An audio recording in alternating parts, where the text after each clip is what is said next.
Good afternoon, everybody. This is the GNF on orbit servicing and related technologies for next-gen space missions and ultimate space exploration.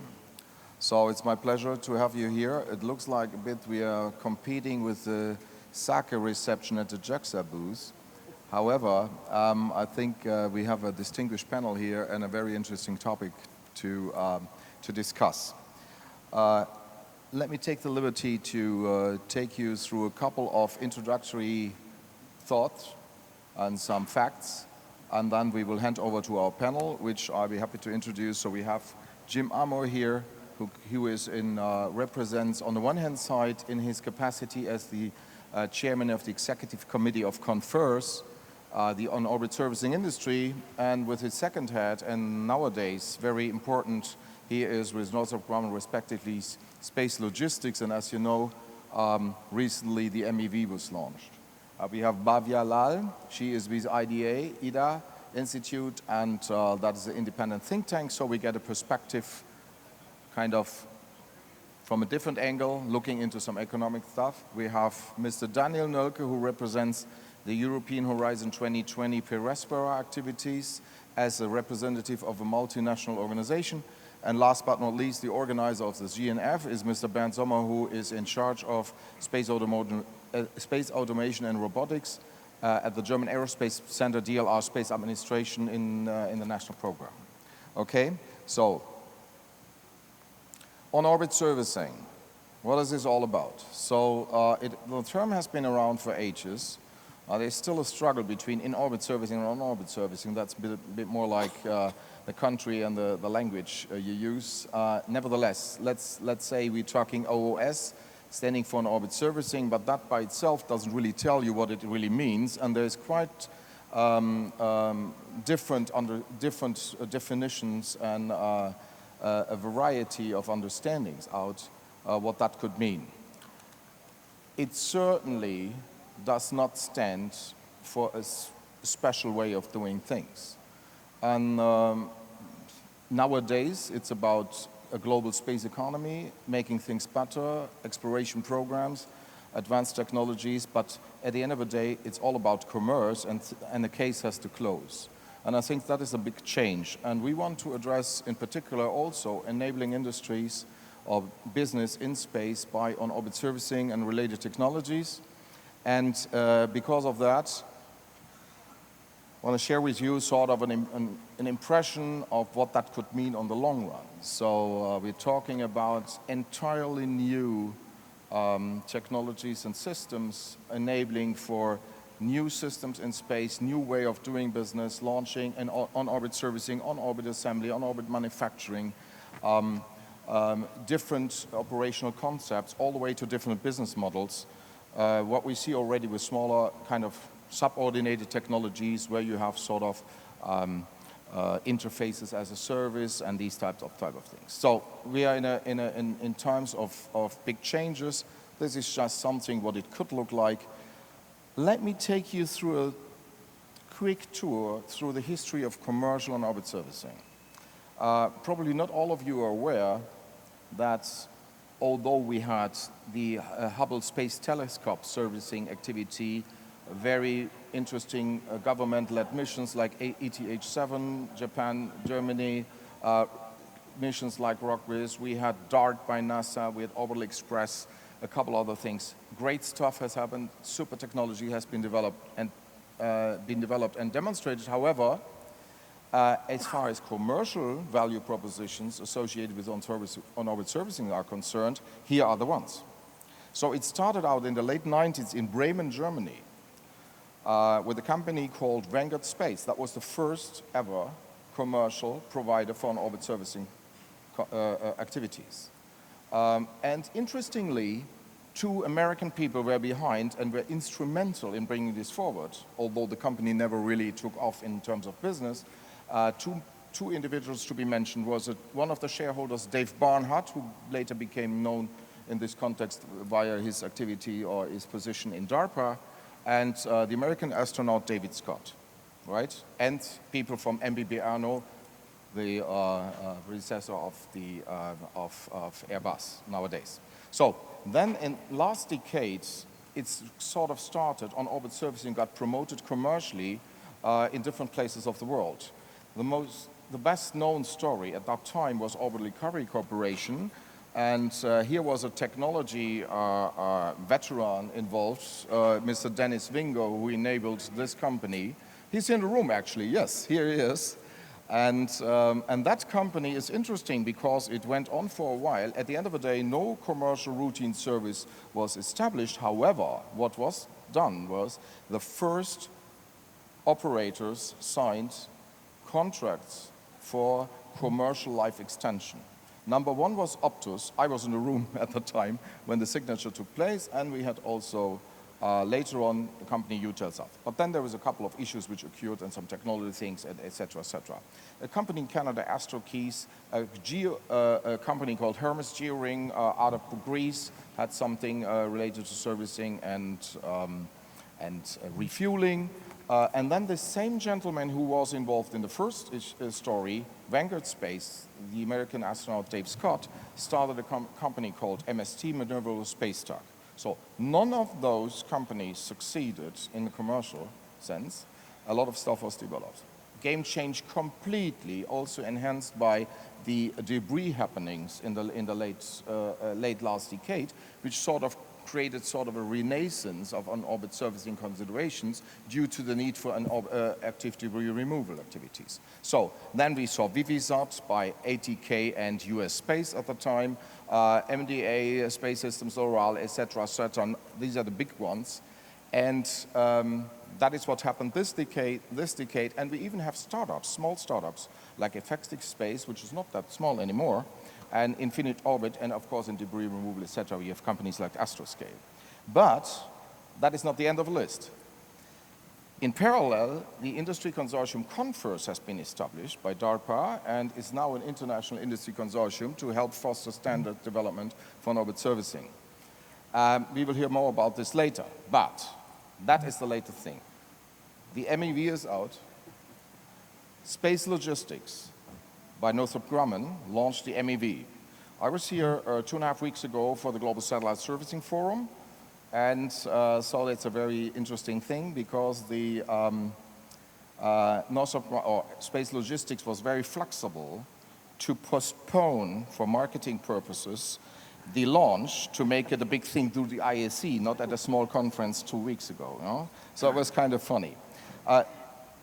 So we have the first ever commercial on-orbit servicing mission up in space, and with life extension, and a new era is up. So we can think along the lines and can extrapolate our thoughts. And there's a lot of activities in tech development taking place all around the globe, looking into what can on-orbit servicing related technologies do to satellites, to orbital systems, any type of on-orbit infrastructure and elements, as well as for planetary exploration and other things we're talking about these days. So, having said that, we are talking technologies and a theme on orbit servicing and its technologies to enable all of this, all the way from warehousing to active debris removal, to servicing, modular systems, plug and play, an orbit assembly, and so forth. So, with that, I want to conclude my little introduction, because what we also need to figure out is, with our distinguished panel, is how can we enable industry and the operators or people using the services, and how does the case close? Having said that, I would like to hand over, and the idea of this panel is that we give each of the panelists a couple of minutes to share views, get their message across, and then we have some sort of a first round of interactive questions, and then we'll be happy to share questions with you guys on the floor. So, thank you. Now it's on Jim Armour. Test. Hello, test. Hello, test, yes. Okay, well, thank you, Jörg. That was a good reminiscence through history. I was a part of the Vivisat blossoming and failure, and it's really nice to have something in orbit now. I'll talk about that, obviously, soon. I'm delighted to be here representing the Consortium for Execution of Rendezvous and Servicing Operations, CONFIRS. And it is an international industry association. It's got 35 members currently, no government entities. This is strictly an industry association. Even though it was founded by DARPA, we are in the process of transitioning over to private sector funding.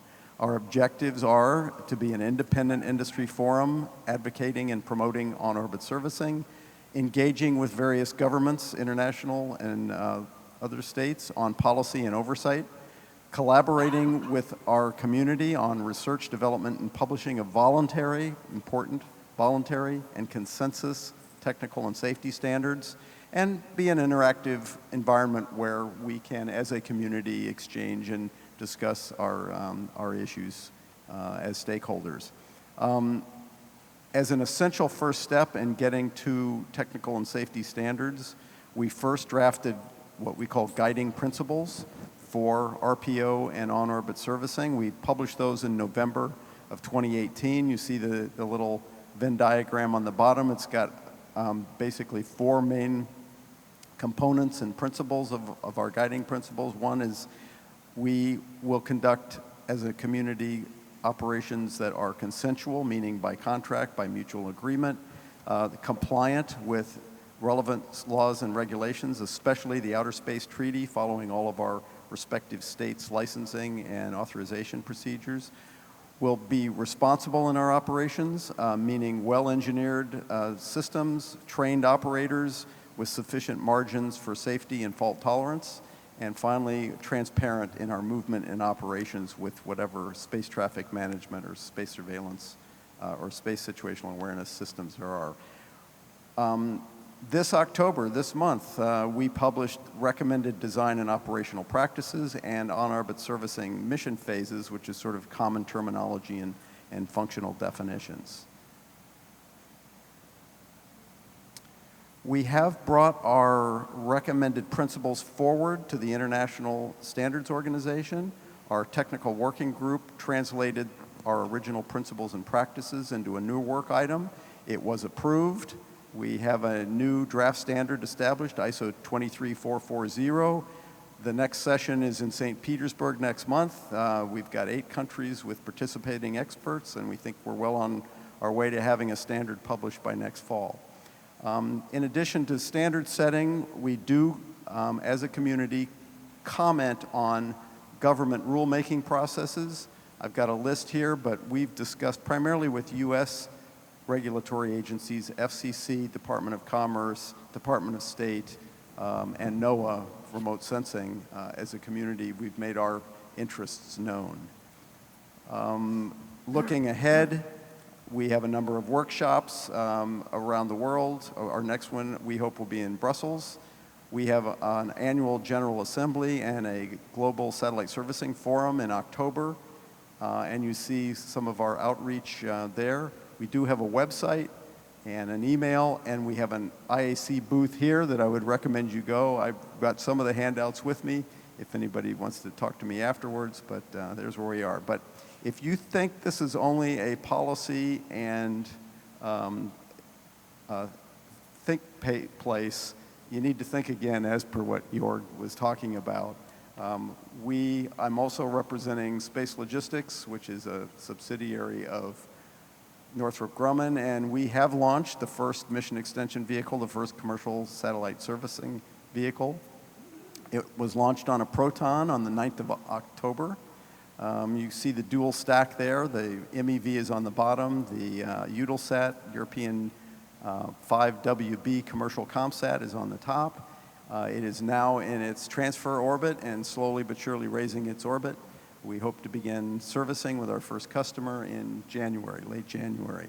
Our first customer is Intelsat. They've signed a 5-year service contract for life extension.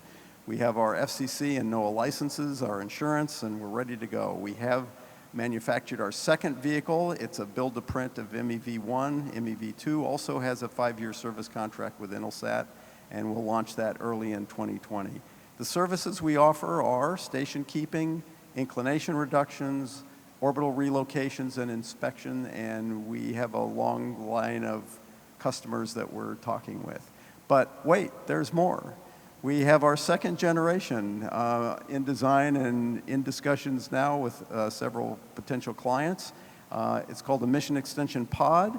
It's basically a small, like, meter cube size life extension package that we can attach to the liquid apogee engine of any ComSat or satellite in geostationary orbit. It's attached with a mission robotic vehicle that has a robotic arm for putting this little package on or removing it when it's done. This is a much lower cost, lower risk, and simpler system than our MEV, which is a full capability system.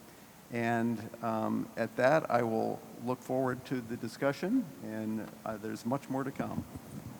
Well, thanks a lot, Jim. I think that is quite impressive. And again, imagine, it has taken a long, long time to get the first commercial OOS mission up, and there's a contractor out there, is a client out there who pays for it, right? And we have a couple more missions actually, which are funded. So it's a new era that has begun. I invite Bhavya, and she will share a couple of independent observations and findings with us. And we recently had the chance to listen to her, and it's quite impressive what she and her colleagues worked out in different assessments and studies. So, the floor is yours. Thanks, Jörg. It's tough to go after Jim, all that exciting stuff that's going on. So as Jörg said, I work at a federally funded research and development center where we provide the federal government in the United States with independent and objective advice. In this area of, I use the term OSAM, on-orbit servicing, assembly, and manufacturing. So, you know, everybody has a different acronym. So in the area of OSAM, we did a study last year on what are the capabilities, what are the possibilities, why would you use it? And the study was followed by a roundtable we did at the White House on ways forward. And we are currently doing a project looking at global trends in OSAM, so it's sort of a wide swath we've looked at. And using all of that background, I would like to answer Jörg's question on the very, very final slide, why, you know, what's going on with commercial and why, you know, since the 90s we haven't seen anything. So in our assessment, in the work we've done, we've seen two major challenges that affect commercial OSAM activities or some of the problems that commercial entities face when they try to do this kind of work. And the first one is, again, shouldn't come to you as any surprise, insufficient or unproven demand for OSAM products and services that makes it difficult to close the business case. I mean, one reason, of course, for this lack of demand is that the space sector is relatively conservative and risk-taking is not in the DNA. And I'm sure when Eutelsat backed out or the other company, there was some of that. And obviously, it's a complicated story. A corollary of that is this challenge is that this lack of demand inhibits upfront private investment. So it's sort of a vicious cycle. A second challenge in the area we've seen is the high cost of testing and evaluation as well as high cost of launch, which prevents companies from showing that they can, you know, they have the products and services that would be worthwhile even when they have good ideas. In a way, this is sort of a chicken and egg problem. There is no mature technology because nobody wants it, and nobody wants it because there's no technology that's mature enough to be safely deployed. So there's a role for the government to come and break the logjam, and maybe we can talk about that in the next round. Thank you very much, Bhavya. So now we move on. We have Daniel Nölke here, who represents a multinational organization in the framework of the European Commission Horizon 2020 program. There is Peraspera, and he will share with us what Europe is thinking and planning for the future with regards to this topic. Daniel. Yeah, thank you, Jörg. Actually, I was expecting the slide to be more completed, so this slide is not the complete one, but okay, nevertheless. Yeah, there's a center part, there's a paragraph missing. The European Commission starts in 2014 the so-called Strategic Research Cluster on Space Robotic Technologies, which is basically managed by a team called Peraspera. And this team is composed of 6 national space agencies plus ESA. And so the objective or the the purpose of the multi-annual program is to develop a roadmap and a master plan, let's say, to deliver and develop key technology in order to enable and enhance business opportunities. The first one, then set technical standards, and also introduce sustainability and flexibility in all the approaches that we have. And the last one, of course, also to explore and use synergies with the terrestrial sector.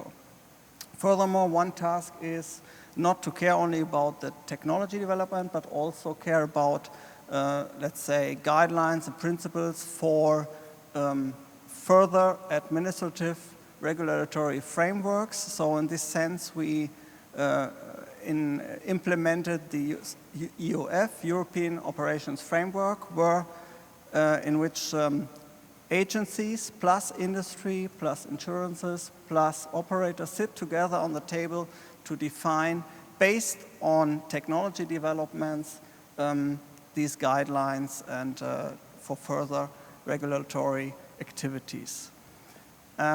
Also here, I apologize, the slides are not in this format that has been submitted. So nevertheless, I try the very best to explain to you. So the EU, the European Space Agency and national agencies work in Paraspora closely together with all the stakeholders to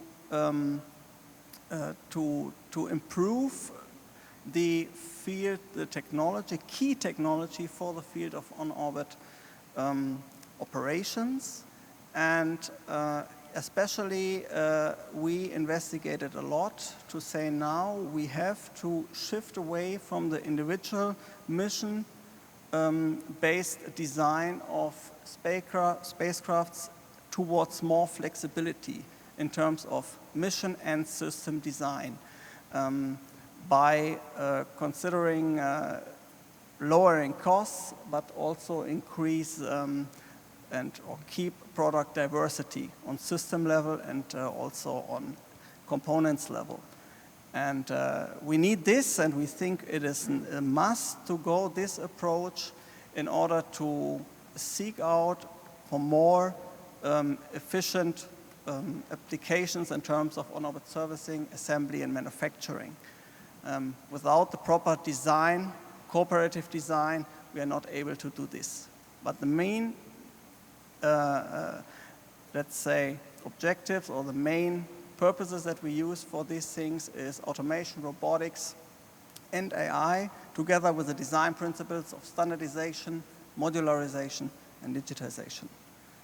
Yeah, and now I have a 3-minute video for explaining the SRC. Should start.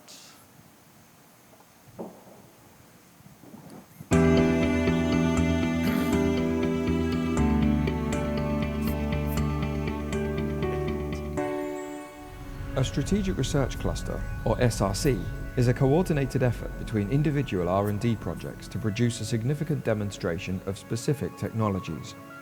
The Space Robotics SRC aims to lay the foundations for high-impact and highly consistent capabilities to enable major advances in on-orbit servicing and planetary exploration, and increasing the competitiveness of the European sector. So the challenge is to enable major advances in robotics technology for space, to allow on-orbit satellite servicing, refueling, reconfiguration, and surface robotics, so for planetary surfaces for exploration of our solar system.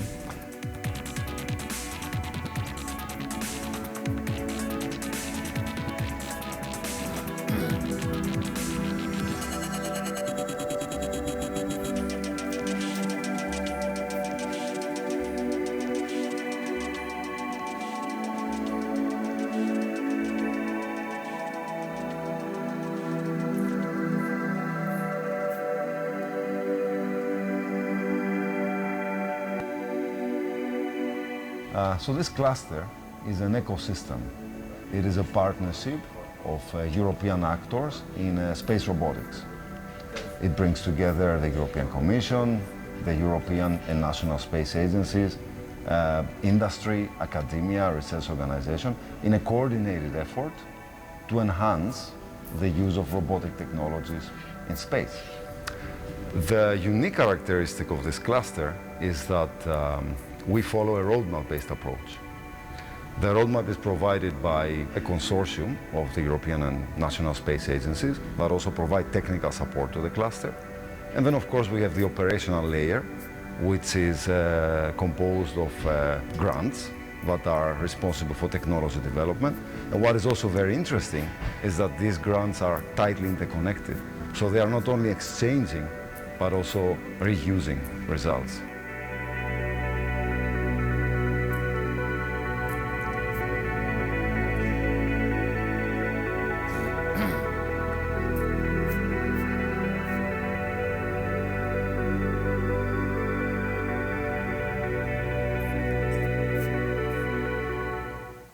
Okay, thank you. Well, thank you, Daniel.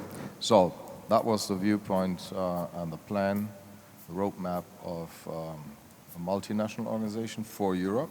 Now we have Bernd representing German Aerospace Center DLR Space Administration, Space Automation Robotics section. Yeah. Good afternoon, everybody. I guess I have to make some time here because we're getting late. On orbit servicing in the German space program, that's the title of my short presentation. And I actually wanted to pick up what Daniel's video showed this second. I'm really happy to see that now in Europe, especially in the EU, and the Commission is picking up this topic because we are in DLR, we are already working for, I would say, more than 20 years on it. And finally, we find a platform where we can go to with all the technology developments we do in the national program. This here, I guess I don't really have to expand on a lot because it was already presented more or less by Jörg. What we observe and what the facts are in the area of on-orbit servicing is that we see that space agencies and private initiatives are now about to strongly boost unmanned on-orbit servicing, assembly, maintenance activities. And this is just a sketch which shows you how many entities are out there, agencies, industry, who are working on there. And I also put a little picture on there which shows a photo of the previous IAC. Already there we had a special session on this topic, also with a very distinguished panel, where we started to discuss these topics, and I guess it's a good thing that we can continue this route. The goals of the German agency, programmatic goals in Germany, I put together here. I just tried to summarize them in two major topics. The one thing is we want to promote the transformation of what I call classical space flight, classical space systems, into new solutions, turnkey solutions, which will help to support on-orbit servicing from a technical point of view and also, of course, from a commercial point of view. I think that we can benefit from the combination of space and terrestrial industries know-how in order to toughen up new companies to tap into new space markets, especially in the area of on-orbit servicing. And last but not least, the third goal, which I put here on this slide, is we really need to work on the generation of space systems being produced, operated, and maintained along concepts which are common in terrestrial industries and terrestrial solutions, because we experience that the space solutions are always just expensive, but not necessarily better. So in that sense, I guess both sides can really benefit from it. From the technical point of view, I put here the top-level requirements for the funding and providing of funding for for technology projects. This is basically our job at the agency. We, of course, need to achieve system capability, and since we're talking about robotics, autonomy is always a major topic. That's what we're going to achieve. And we believe that we can use new technologies which are just evolving, which are just getting more and more into other application areas as well, like, for example, autonomous driving or car driver assistance systems. Artificial intelligence, cognitive technology, this is something which we for sure can use to also enrich space robotic systems. In order to support also smaller and medium-sized companies to get a foot into the door in on-orbit servicing, we think it's important to really check whether there are validated space products on COTS basis. So that might lower the entrance level for the smaller entities. And what's also very important, we need to ensure that the systems we develop and qualify for space should be available, and it should be possible to reproduce and resupply the modules at least within a 10-year period of time without always to have to come up with major design changes. This is just making it expensive, and it also increases risk and turns down the reliability. The buzzwords which are characterizing the environment we're working in right now are put here in this blue box. I don't necessarily need to read all that for you, but I guess especially in the area of robotics, we always did these things. Now we just name it. This sketch shows you quickly the major funding routes we're pursuing in order to achieve robotic system capability. We call this corridor, this funding corridor, providing service. But it's not all about robotics just by itself. We also need to increase the capabilities of the systems which wanted to be serviced or need to be serviced. So we have a second funding route. It's called receiving services. And our goal in the agency is to start from the left to the right with the lower technology readiness levels, and then step by step initiate activities to really get to space-proven results every year. And here, a short wrap-up. What are the challenges, especially in Europe? Which are the challenges we have to accomplish or to tackle? I mean, what we see is that the cost for space systems are very high, so it is a challenge, and this is something we want to and need to support, is how can we increase the economic efficiencies of developments? How can we transform space systems from being single pieces, monolithic pieces, into flexible and modular systems, modular solutions? I guess if we are really accomplished there a lot, we will also have a handle on on space debris. With this kind of technologies, we will create more sustainable spacecraft. We'll have more sustainable spacecraft design and reduce space debris, or at least avoid it already in the beginning. And what we also have to work on, and I'm really happy to see that MEV got launched now, is that the reluctance of the industry, especially the bigger companies in Europe, might also be relieved a little bit in the sense that we try to support industrialization so that the space flight equation, which I put on the bottom there, sustainability equals robotics plus standardization plus modularity, will really come into existence in life. And I guess with that, I want to close and hand over back to Jörg. Thank you, everybody. Yeah, Bernd, thank you very much. So you see, that was a national perspective, and it's not only national, because Germany is collaborating with a number of countries, in particular these technologies. And of course, there's a lot of activities going on here in the US with NASA, DARPA, and others. So the same applies for Canada. And as you know, Japan is also pretty advanced in these areas, and there's many more players. And we see more and more private sector tech developments, and even new value propositions which may become game changers. So it's all about servicing, logistics, and these types of things. Oh, by the way, logistics. Could somebody take some photos of this panel? Yeah, and hand it over to us later on. We forgot about thinking about that. Anyway, so let's go after this. After these questions, the perspective of our panelists. Let's go for a quick round of questions, and then hopefully we can have a kind of a brief discussion at the end. Let me start with the guy to my left, Jim. Jim, what would it take to make OOS, on-orbit servicing, of future space systems, a routine thing? One thing, and then of course with your other hat, what would the MEV or your activities, what role would they play in this?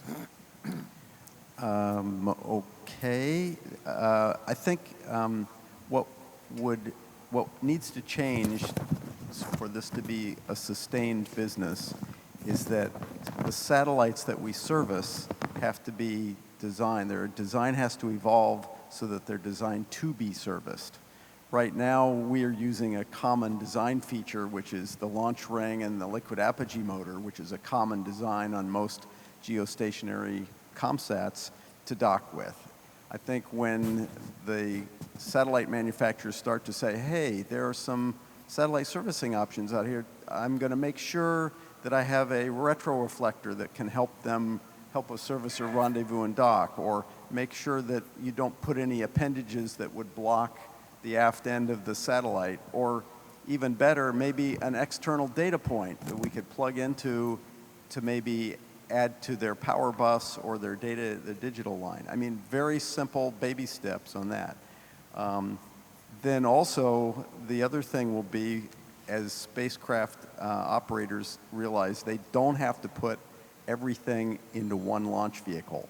And that, for example, you don't have to get your fancy antenna wrapped up with the bus. You can join them in orbit with a little robotic tool, you know, a servicer that can maybe do that. That's sort of what I see heading into the future on that. That's what's going to happen. Oh yeah, thank you, Jim. I think that really makes sense. So the keyword here is cooperative design and everything which supports that. That makes a lot of sense, and I think with the ideas of your MEV and what you showed us earlier, you're on the way trying to help that. I think we can be very interactive. I saw a hand coming up. Is there anybody who wants to say something?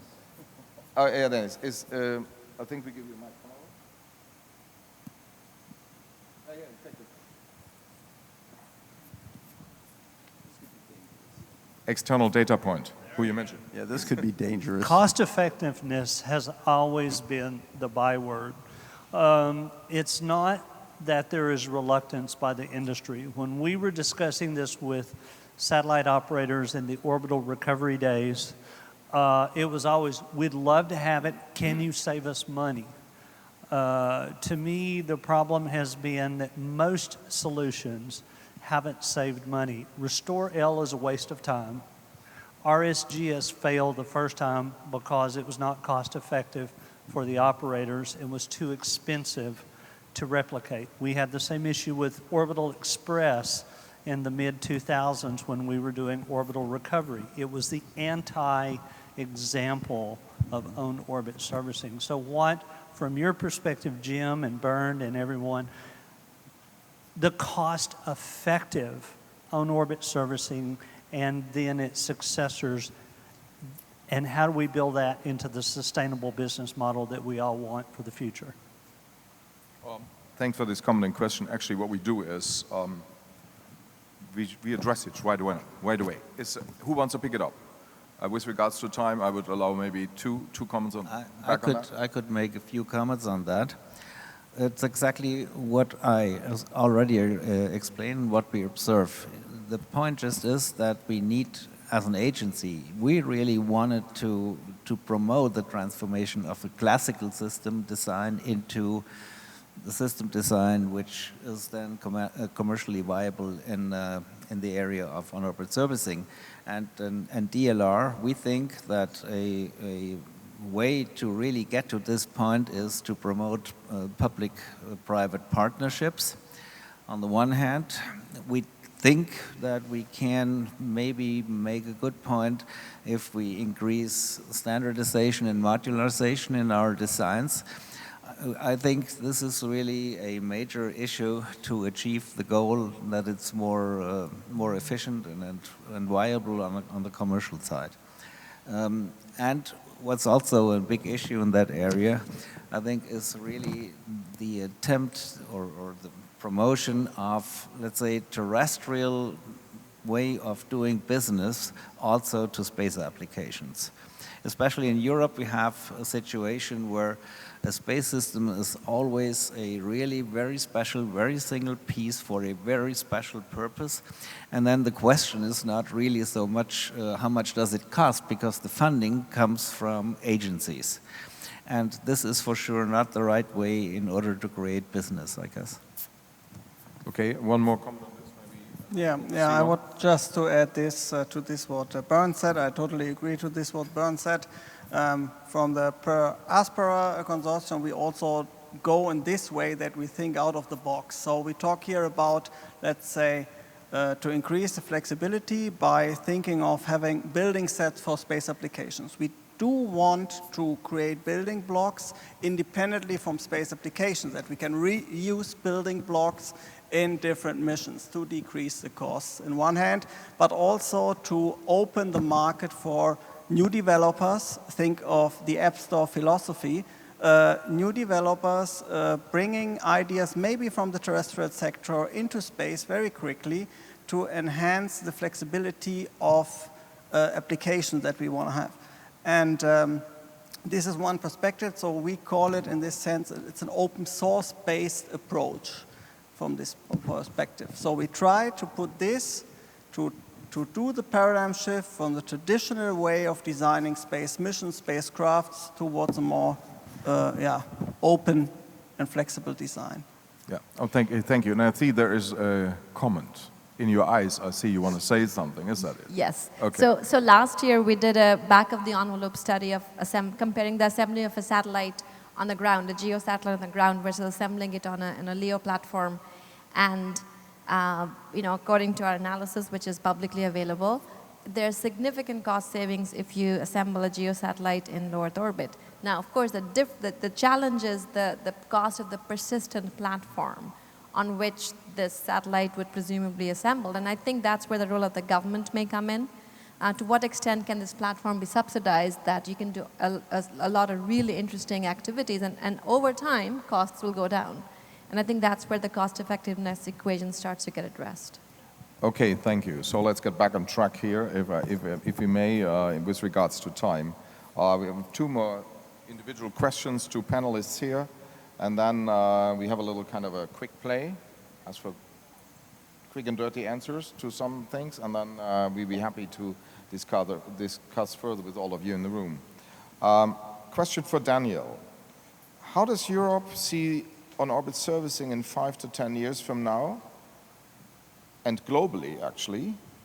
And what will be the key aspects to get there, or what supports your vision on that? Well, the Commission sees on-orbit, let's say, operations, not only on-orbit servicing, we talk about on-orbit assembly and manufacturing, as a promising field for generating new markets. This is the first thing. We all share this view, I think. So this is why we actually consider this topic as an important issue for the future planning. And we think it is, like I said just before in my comment, it is very important to rethink, to take an, let's say, holistic approach, but sustainable one, in one term, to, let's say, future space ecosystem that in the same time enables viable business opportunities, but also introduces sustainability. And yeah, that's in principle very quick answer to your question. So. Yeah, thank you. So we get a sign here to wrap up, and since some of the slides were messed up, we wrap up a bit later. Bernd, one quick question here. So you outlined how Germany thinking about all this. But in the very long term, where do you see Germany's roles, and what will be probably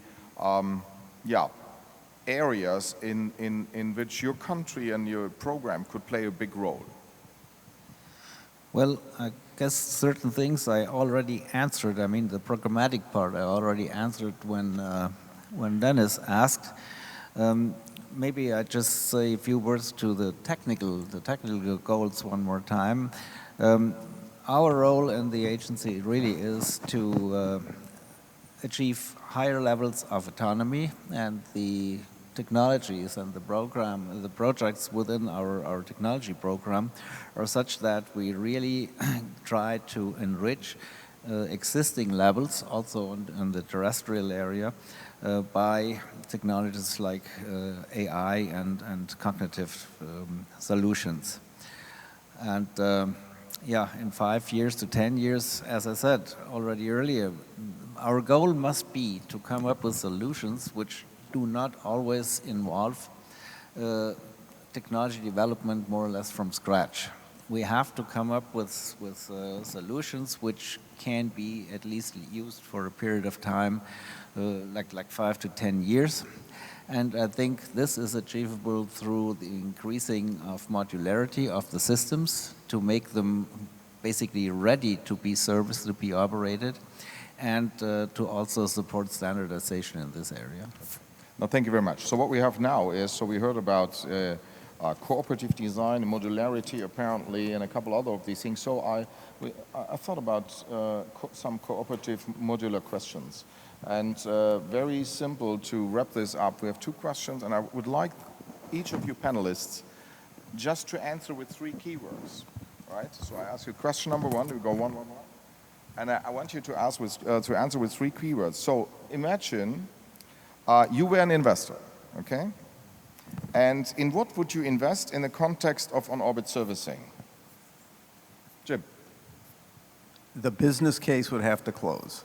Whatever it was, the business case would have to close. I would look for assembly of things in orbit for my business case. Okay, assembly in orbit, here it is. So very good answer, a bit more than 3 words. Very good. So, Bhavya, you. Actually, I have the same answer. We did not coordinate assembly in low Earth orbit of geosatellites. Okay, thank you. Daniel? Modularization, automation and robotics, and App Store for space applications. Okay, Bernd? Yeah, I also have here on my list critical technologies, modularity, and the proof of concept. We really have to do it in orbit. Okay, I think that makes a lot of sense. And you see, even though we had heard different answers, at the end of the day, it goes all a bit along the same lines, doesn't it? Proof of concept and modularity. The case has to close. I mean, that's very clear if you're an investor and so forth. So if you changed hats and you were a leader, a national leader for space, a politician, head of an agency and so forth, how would you support the development of on-orbit services in the technology, qualification, reliable law, regulatory environment, etc.? Any 3 buzzwords, what you would tackle? I would eliminate non-Earth imaging regulations. Very good. Next one. Persistent platform in low Earth orbit. Good. Ben? I would go for the implementation of strategic roadmaps and goals, implementation of regulations and licensing procedures, and the third one is focus on demonstration missions in order to receive credibility around the globe. Well, thank you very much, everybody. So I think it is quite interesting to see that... well, I would have one more. You have even more? More? Oh, sorry. Everything was already said. One thing was not really mentioned, or just very briefly.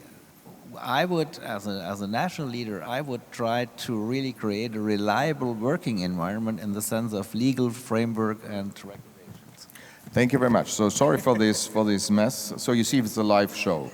And yeah, I thank our panelists here. We have those in the room who want to talk further with them is nice. So the question really remains, and I leave it with you before you leave.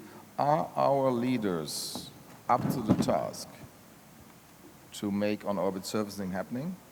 That's a big question, though. Leaders can be all. Industry, governments, investors, and any other stakeholders. So if there's a will to do this, We will see, and it takes this first mission to show that we have the initial technical and commercial proof of concept, isn't it? Yeah? Thank you, everybody. With this, I want to close here. Thanks for all of you coming here this late in the day. And looking forward to any discussions. Feel free to approach our panelists. Thank you very much. Thank you.